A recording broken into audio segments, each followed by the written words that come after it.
Well, hello everybody. Excuse me. I don't know why the interior light's not working. That sucks. It was just working a second ago. I wanted to get some fresh air and get out of the room, and my daughter's doing schoolwork as well. So I'm in my car and my phone is propped up on my steering wheel. That's why I'm at a weird angle, okay? All right, so Keir Starmer, I'm gonna read out exactly what he has been talking about today. And if you're in the UK, you already know what this is about, most likely. Keir Starmer gives permissions for British military to intercept Russian shadow fleet. And then I want to talk about the Diego Garcia briefly, because Trump is attached to that. And he's already mad at Keir Starmer anyways. Why do you guys think Keir Starmer is doing this? I told you he would do anything to look good. He would do anything in his power to look good. I would say this is his last attempt, because he has really fucked up. Pardon my French. I'm so sorry.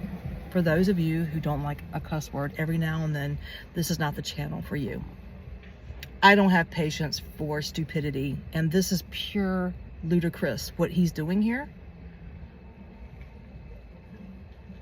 And I want to mention that the Diego Garcia situation, there was a missile that supposedly hit around that area, not like last week, and Israel is trying to say that Iran did it. Iran did it. No, that's not what happened. And allegedly, in my opinion, what I'm being shown is Israel did it to make it look like Iran did it.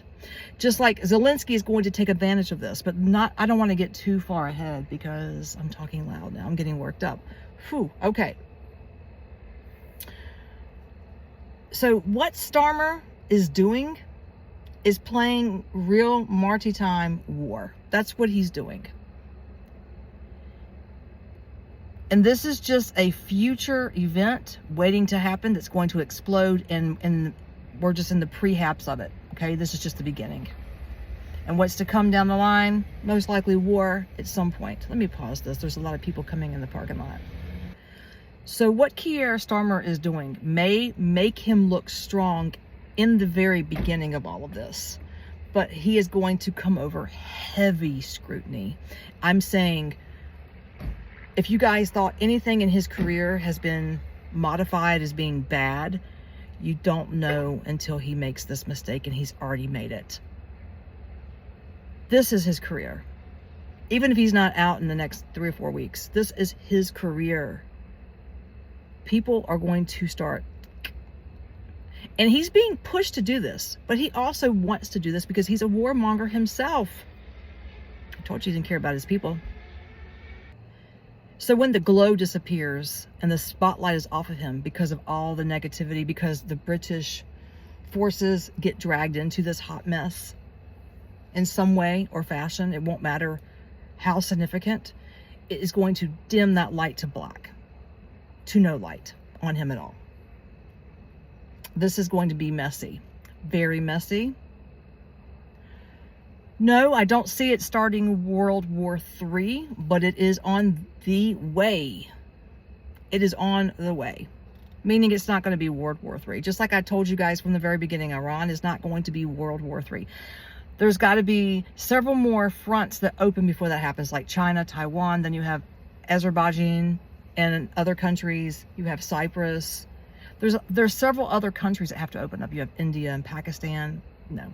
Well, India, Pakistan did kind of happen already, but not really. It would be more like long term. So these things are temporary, but what he's doing is playing with fire, Keir Starmer. He doesn't care about his people or his military by doing this.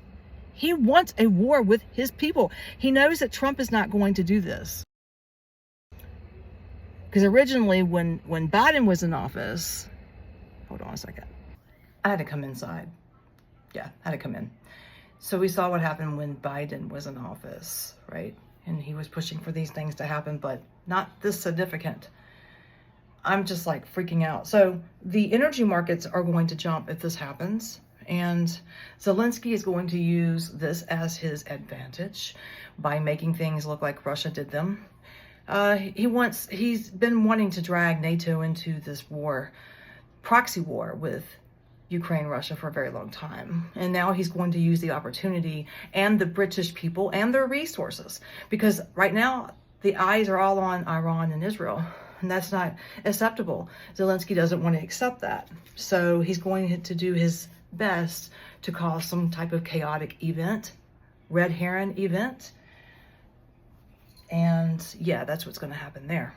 Now, what I believe is going to take place once this goes into motion, which sounds like it's been already approved by Keir Starmer and his board. You could correct me if I'm wrong, but he's already put it out there in the media. So I see at the end of, well, we already are at the end of March, but very soon, very, very soon, I have these things down in order.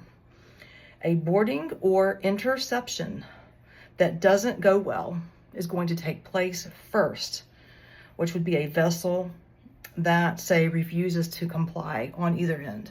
On either side, okay? Then we could see British forces stop a tanker. Then there would be escalation, and something could go very wrong. And we could use the word misjudgment, is what I was hearing, misjudgment, all right? The next thing that would take place after that would be retaliation, most likely Russia retaliating, because I could see probably the UK would attack first, right, in the waters, and then there's going to be an infrastructure retaliation, meaning Russia will hit something, most likely connected to UK ports, shipping systems, logistics, fuel. And Russia's thought process is, you touched our supply lines, now we touch yours, is the overall energy there. And this will cause high energy prices, high energy over in the UK. Did Keir Starmer even think about these things? Of course not. Or maybe he just doesn't give a shit. There's going to be all kinds of disruptions in various ways, different ways. Then the political pressure will turn on Keir Starmer more than you've ever seen. I promise you that, if this falls through the way I see it.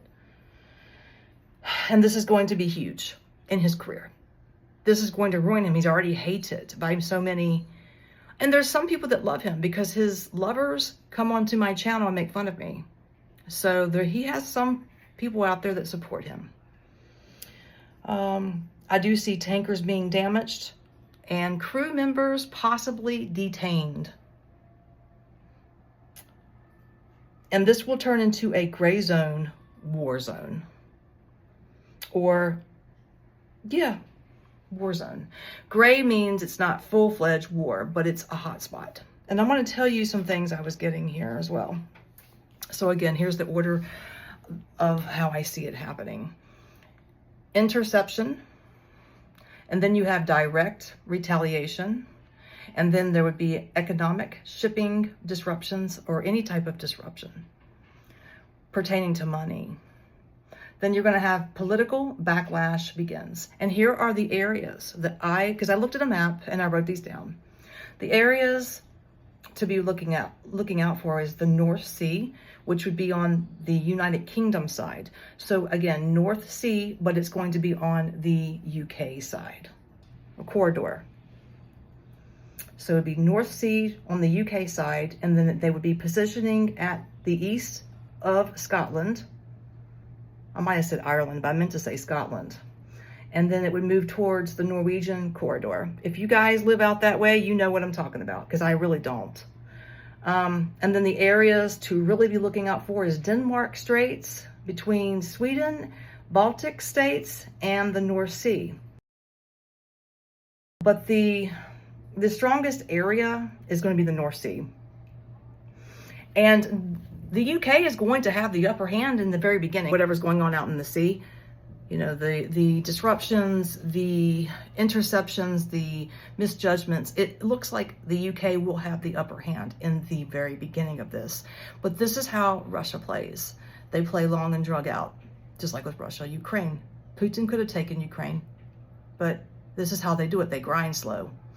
So in the end, Russia will win this. And that's what you need to know. And it's not that I'm taking sides because of my nationality, part of it anyways. I'm American, right? I love everyone. But Keir Starmer has really done himself in, and Trump's pissed with him. And this is just another thing that Trump will use against him because Trump's pissed at him.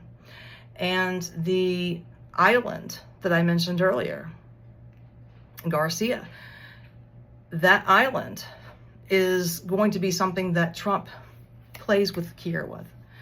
He's going to try to take that island, I think, from Keir. Maybe not take it, but he's going to, there's just going to be a big, huge argument over it, right? And Trump is not going to take sides with Keir. And if Keir gets hit by Russia, I don't see Trump getting involved. Nope, I don't see it happening. So Keir is putting his people in jeopardy economically, physically, emotionally, and mentally by worrying about this shit. When he needs to be worried about his homeland, the immigration, the money, he's not doing none of that. And I see his light is really about to dim if this goes down the way I see it, and I hope it doesn't. I hope it doesn't. I hope something happens. I see Trump interfering in some way. I don't know. And I'm not a Trump lover either. I'm just telling you what I'm seeing. I see Trump intervening in somehow. I don't know. And I don't see this going in Keir Starmer's favor. And this is the time where I could see protesting. I see unrest taking place in the UK very soon because of this. I hope I'm wrong. But again, I don't see World War III happening, but I do see mishaps. I do. All right, guys, if you are new to my channel, please hit the like button, share, subscribe. I really appreciate your love and support. I'm gonna get off of here and get ready for tomorrow work day, and I'll catch you all soon.